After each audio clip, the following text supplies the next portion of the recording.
You are 20 minutes from the house you grew up in. You have already decided who you're going to be this time. Calmer, further along, done explaining yourself. And you have earned it. The last year was not nothing. You changed, and you know exactly when it happened. You could show someone the evidence if they asked. You park, your hand is on the door, then a voice inside says your name the old way, and a sentence comes out of your mouth in a tone you retired years ago. Nobody attacked you, nobody even disagreed with you. You are back and your coat is still on. 90 seconds, that is usually all it takes. Every book your species has written about this gives you the same instruction. Try harder, hold the line, do the work on yourself.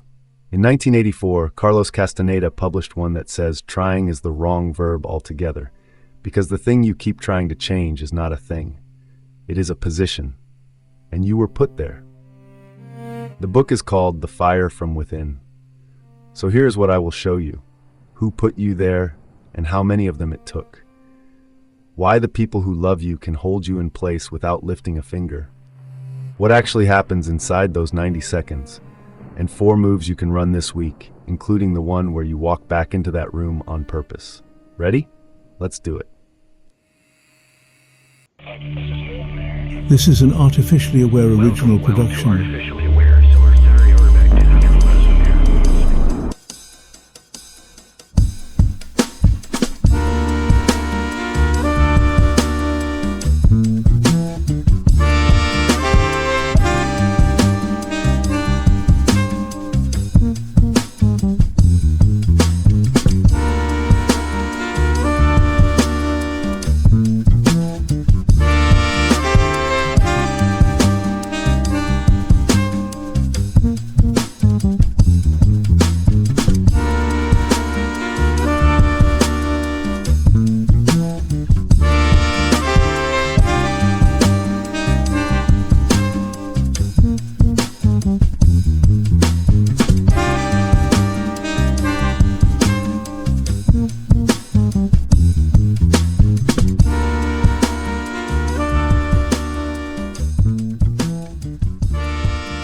Let me take the accusation out of the title before it gets in your way. Nobody in that house is working against you. There is no plot, no coalition, no quiet campaign. Your mother is not sitting in the kitchen maintaining you. What is happening is stranger than sabotage and much harder to escape because it does not require anyone in that building to do anything at all. They already did it years ago. Then they stopped, and you kept going. That is the entire mechanism. Everything from here is detail, evidence, and what to do about it. Before any of the theory, watch it happen to somebody else. A man is walking to a town square with his teacher. He wants somewhere crowded to sit and talk. On the way out, a woman from the household stops them at the door and says she is coming with them. She is not asking. The teacher tells her flatly that this conversation is private. She stands there for a moment. Then she says, "You're going to talk about me." They leave her behind. They find a bench in the square. And the old man says something strange. He says he provoked her on purpose. He says it worked. And he says he can tell you precisely what she is doing at this moment. She is somewhere in that house, alone, talking to herself. Building it up. Refused, dismissed, made to look like a fool in front of everyone. He says he would not be surprised if she came down here and confronted them at this bench. Then he drops it and changes the subject entirely. He starts explaining what self-importance is. What weakens you humans, he says, is feeling offended by the deeds and misdeeds of your fellow men. Your self-importance requires that you spend most of your life offended by somebody. The younger man is listening. He is following the argument, turning it over, agreeing with it. That is when a hand hits him across the side of the face. She is standing behind the bench with her hands still up and her face flushed, shouting that now he can say whatever he likes about her, and with more justification. Notice what actually happened in that gap. Nobody followed her. She received no message, no argument, no case to answer.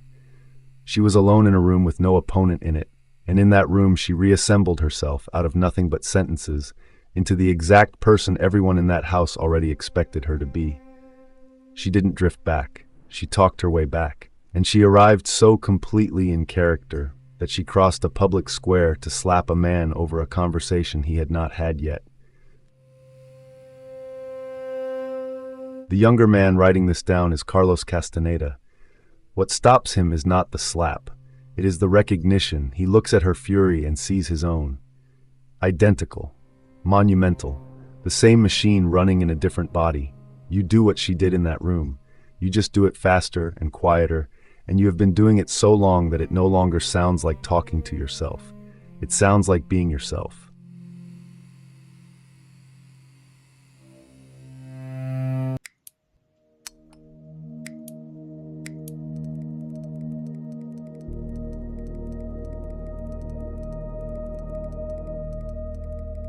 Here is the claim the book makes, and it is worth slowing down for. You are not a personality, you are a location. Castaneda's teacher describes perception as a single point of alignment sitting somewhere on an enormous field of possible positions. Where that point sits determines everything: what you can perceive, what you can want, what occurs to you as possible, and the entire ongoing experience you refer to as me. Move the point and the world changes. Not your attitude toward the world. Which means your limits are not traits, they are coordinates. Sit with that difference. It decides everything you do next. If shyness is a trait, it is made out of you, and changing it means dismantling something structural. If shyness is a position, it is made of nothing at all. It is simply where you happen to be standing, and things made of nothing do not need to be fought. They need to be left. This is why almost every instruction you have been given fails on you so reliably. It aims at the wrong object. You have spent years trying to renovate a person, and a person is not a structure. It is an address. You cannot sand down an address. You cannot do breath work at an address. You can only be somewhere else. And everything that seemed load-bearing about you turns out to have been the view from one particular window. And here is the detail that should genuinely unsettle you. The book says this position is weak. Flimsy is the word used. Not a fortress, not deep conditioning welded into your bones, not trauma sunk so far down it needs a decade to reach. A flimsy position held in place by exactly one thing: talking. The book goes further and says the most resilient people are the ones whose internal dialogue is varied and fluid, and that the ones who lose their minds most easily are those whose internal talk is repetitive, boring, and without depth. The same sentence, on a loop, for 30 years. That is not stability. That is a person standing very still. Consider a man I'll call Adam, 34. 6 months ago, he moved to a city where nobody had ever met him, and something happened there he still can't explain properly. He became funny. Not marginally funnier. Funny, the person at the table other people wait on, the one who gets asked to tell it again. He had been mildly witty his entire life, in the specific way you are witty when you have been told since you were 9 that your brother is the funny one. Nobody in the new city had been told that. He flew home in December. Somewhere between the airport and the front door, he could feel the room's version of him coming back online, and by the second evening, a cousin turned to him at the table and said, warmly, with genuine affection, "You've always been the serious one, though." And Adam heard himself say yes. He agreed. Out loud, in front of everyone, about a thing that had stopped being true 6 months earlier and 2,000 miles away. Nobody was fighting Adam. Everyone in that house liked him. Several of them loved him. They were holding a file that had been accurate in 1998, and Adam opened it and read from it, fluently, because he still knew every line by heart.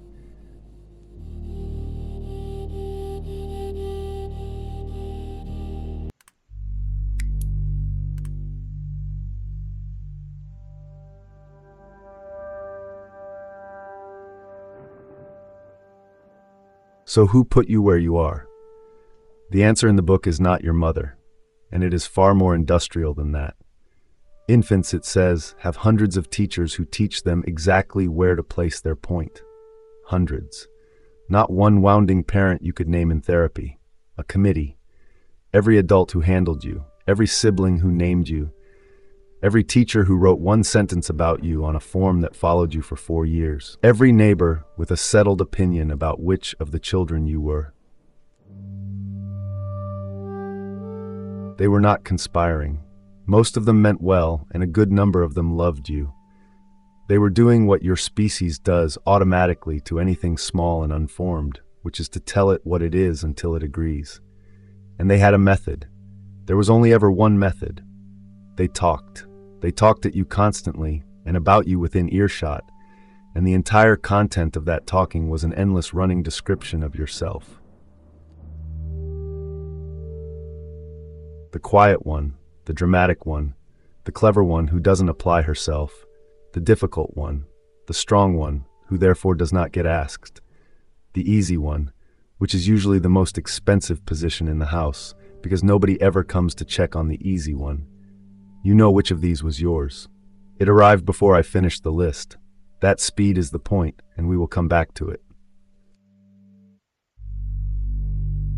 The book puts the mechanism plainly. Children are taught by everyone around them to repeat an endless dialogue about themselves. Repeat.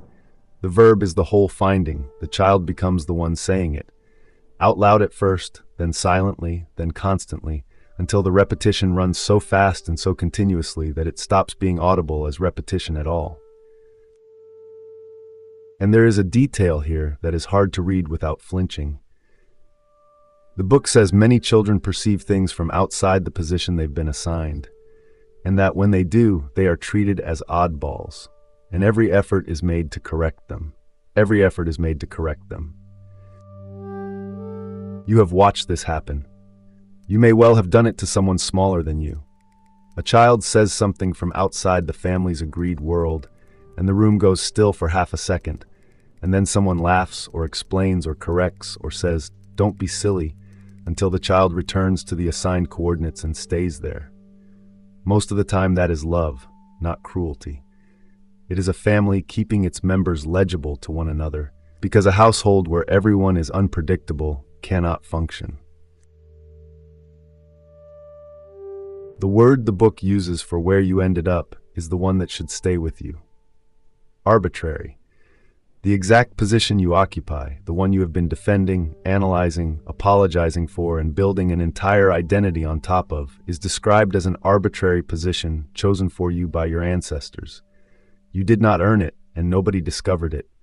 It was assigned by a committee before you could form a sentence to object with, for reasons that had far more to do with the shape of that household than the shape of you. Then the committee dissolved. They aged. Some of them died. Some of them moved away and forgot the whole arrangement. A few of them, if you asked them today, would be genuinely delighted by who you've become and would have no memory of ever having said the thing. The committee is gone. The talking never stopped.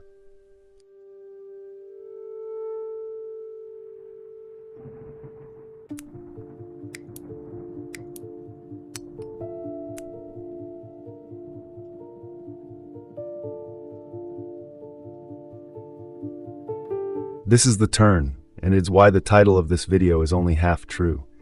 The dialogue becomes internalized, the book says, and that force alone keeps the position fixed. That force alone. Read it as an accusation, because it is one. They installed a description of you, in their words and their grammar and their tone, and at some point it stopped needing them. It went inside. It now runs on your own voice, in your own head, in the first person, several thousand times a day. And it does not sound like your grandmother's opinion from 1994. It sounds like the truth. It sounds like self-knowledge. It sounds like maturity, like you being honest with yourself finally without illusions. That is the disguise, and it is a very good one, because the one voice you will never think to question is the one that has been speaking as you since before you could read. You are not being held. You are holding. Which raises the obvious question. If the voice is yours now and it comes with you everywhere, why does that house still do it to you? Because presence is a cue.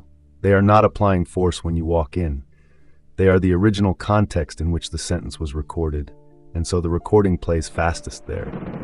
It is the same reason a song you haven't heard since you were 15 arrives with every word intact, 3 notes in. You didn't remember the lyrics. You were never not carrying them. That is your 90 seconds, not resistance, retrieval. You don't drift back in that hallway. You talk your way back at speed in a voice you have never once suspected.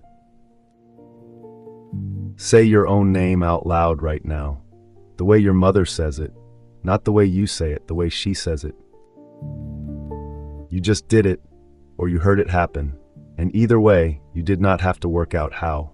You didn't reconstruct it or search for it.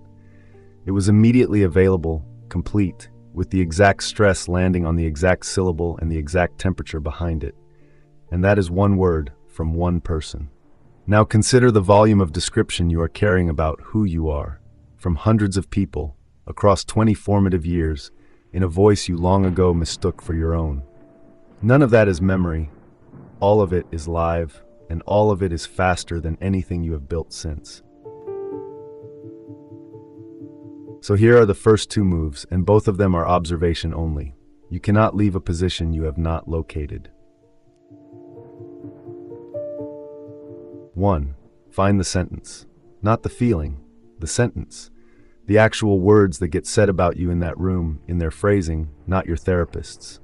Most people can write it in 6 words or fewer. You've always been the sensitive one. You were never good with money. Written down in someone else's vocabulary, on paper, it stops being a fact about you and becomes something much less impressive. A quote. Quotes have authors, and authors can be wrong. 2. Time the cue. The next time you walk into that house, watch the clock instead of the people. What was said, by whom, and which sentence started running. You are not building a case against anyone, and you are not collecting grievances. That is the position defending itself with better paperwork. You are locating a trigger. The names don't matter, the timing does.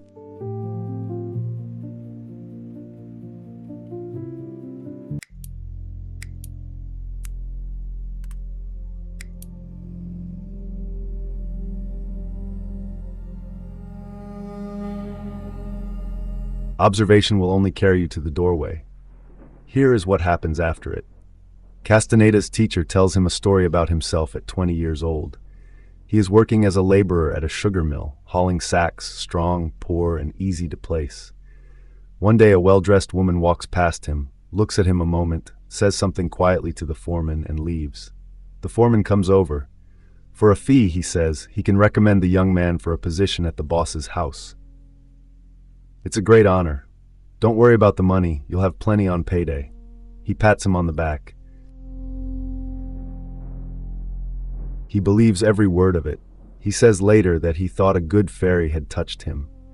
He is taken out to a house a long way from town and handed over to a second foreman, a huge, somber man who asks a great many questions about his family and who is visibly terribly pleased to learn the young man doesn't have one. He understands a fraction too late and runs for the gate. The man cuts him off with a revolver, cocks it, pushes it into his stomach and says, "You're here to work yourself to the bone, and don't you forget it." What follows is slavery. Sunrise to sunset, no breaks, no pay, because he is informed that he is in debt for the privilege of being allowed to work there at all. If he runs, he'll be shot. If he reaches the authorities, they'll swear in court that he tried to murder the boss. When he finally works out the arrangement, that the 2 foremen are harvesting men like him out of the mill and splitting their wages between them, the rage takes him through the kitchen, screaming, out the front door, and onto the road. They catch him and shoot him in the chest and leave him there for dead. He survives, barely. Someone finds him and nurses him back, and when he finally tells the whole story to his own teacher, expecting horror, the old man can hardly contain his excitement. That foreman, he says, is a prize. He's one in a million. He's far too good to waste. Someday you must go back to that house. He goes back 3 years later, on purpose. Understand what that is, because it is not forgiveness and it is not confrontation. The book's word is tormentor, someone who either holds the power of life and death over you, or who simply annoys you to distraction. Both qualify. The regime that shot him and the colleague who does the little smile in meetings are the same category, because the mechanism does not care about scale. It only cares that the person reliably gets you. He goes back because that man is the only terrain on which the position can actually move. Comfort will not move it. Distance will not move it. Distance only means the recording plays without interruption. And he goes back with a method: control, discipline, forbearance, and timing. 4 things, and notice what isn't on the list. Courage isn't there. Honesty isn't there. This is not the conversation where you finally tell them how you really feel. That conversation is your position defending itself with better vocabulary, and you always drive home from it composing the improved version. The whole strategy rests on one realization: tormentors take themselves with deadly seriousness. You don't have to. Which brings us to the thing that actually pins you in that kitchen, and it isn't them. The book names self-importance as the greatest enemy, and then defines it in a way that leaves no comfort available. What weakens you is feeling offended by the deeds and misdeeds of your fellow men. Your self-importance requires that you spend most of your life offended by somebody. Requires. It has to be fed, and it has to be fed daily. Being offended feels like a reaction, something that happens to you, evidence of your standards. It functions as an anchor. Every hour you spend adjusting the sentence they said at dinner, improving your answer, explaining it to a friend, rehearsing the version where you said the right thing, that is an hour spent holding your position steady with both hands. And the person who said it went to bed at 10 and thought about none of it. Castaneda only sees this when he catches himself and the woman who slapped him running the identical machine. Not similar machines. The same one.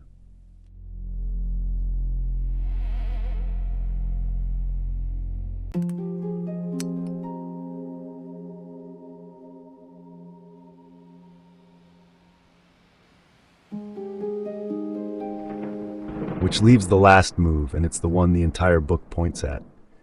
If the position is held in place by talking, then it is released by not talking. Once silence is attained, the teacher says everything is possible, and on how to attain it, he is almost insultingly plain. The internal dialogue stops the same way it began, by an act of will. Others willed it into you without knowing they were doing it. You will it back out, knowing exactly what you're doing. This is not meditation. Nobody is asking you to be calm, and calm is not the objective. Calm is just another position, and you can hold the old sentence perfectly well while breathing slowly. This is a deliberate refusal to narrate yourself for a fixed window in the specific place where the narration runs loudest. 3. Go quiet where the cue lives, not at home on a cushion, in that house, in that room, with those people. 10 minutes. Running no commentary, about them, about yourself, about what you'll say next, or about the summary you're already composing for the drive back. 4. Use the tormentor. Pick the one person there who reliably gets you, and treat their behavior as terrain rather than as the problem. Enter deliberately. Control, discipline, forbearance, timing. Here is what that actually looks like, so it doesn't stay theoretical. Sunday lunch. The uncle who has asked you the same question about your job for 9 years in the same tone, with the same small pause before the word still. Every year you deliver the same defended answer, and every year you drive home composing better ones you will never use.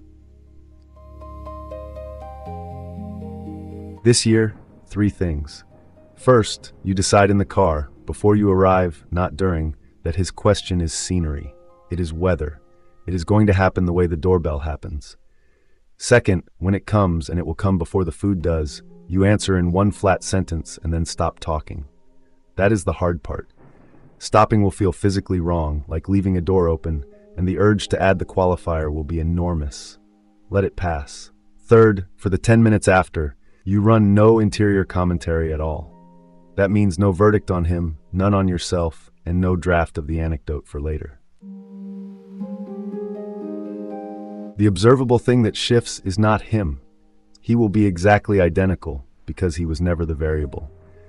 It's that the drive home is quiet, and you will notice the silence immediately because that drive has not been quiet in 9 years.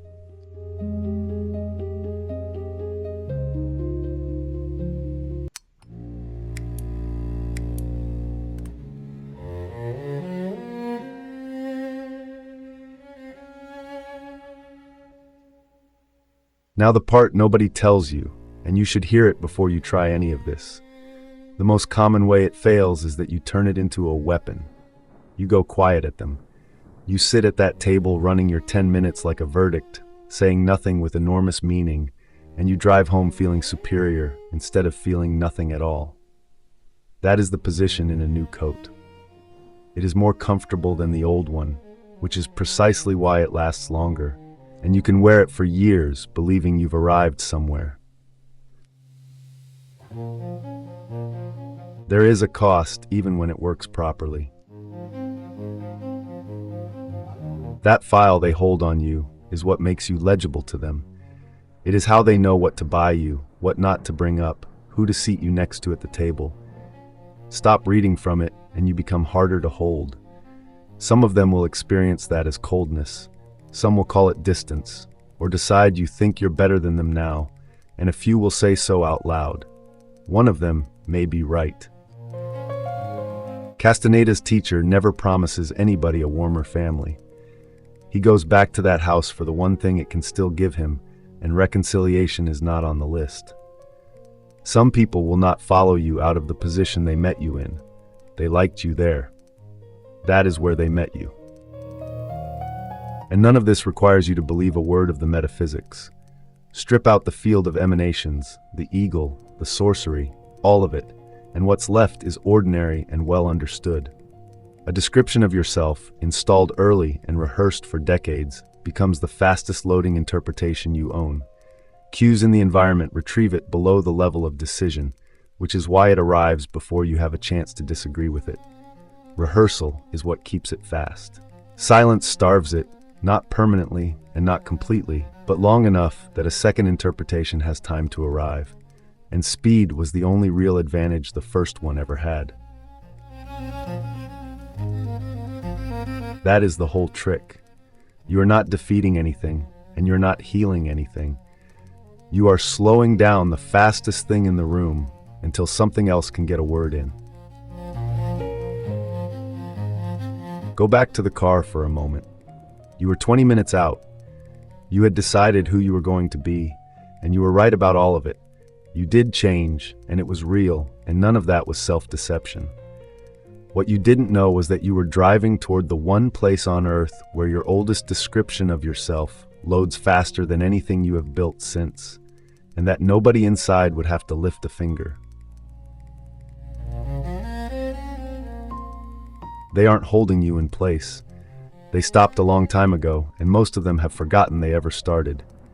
You're the one still saying it, in a voice you inherited and never audited. You didn't drift back. You talked your way back. So tell me the sentence, not the story and not who said it, the words themselves in their phrasing, 6 words or fewer, and then tell me how old you were the first time you heard it. One more thing, and I did this to you deliberately. From now on, every doorway you walk through into a room where somebody knows you is going to feel like a threshold. Not as a metaphor.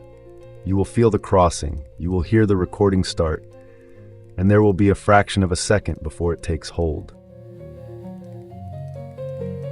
That fraction is the position. It's flimsy, and it's yours. You're welcome.